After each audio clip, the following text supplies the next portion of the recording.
Most of you are probably wondering, what is this when you open up your Diwa package?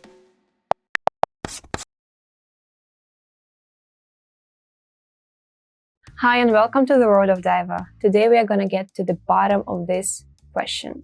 So this is a black chalkboard and this is the white chalk pen. And they're here to simply make you create your own design for your Diwa template if you have the creativity to do so.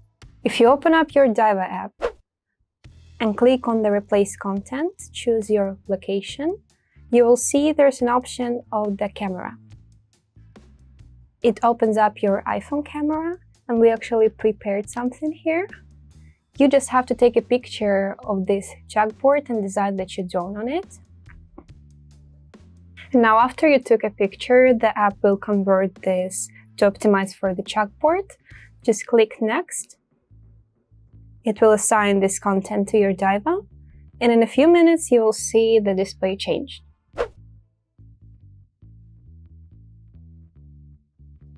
And now you can see that Diwa changed the display with our own creative design.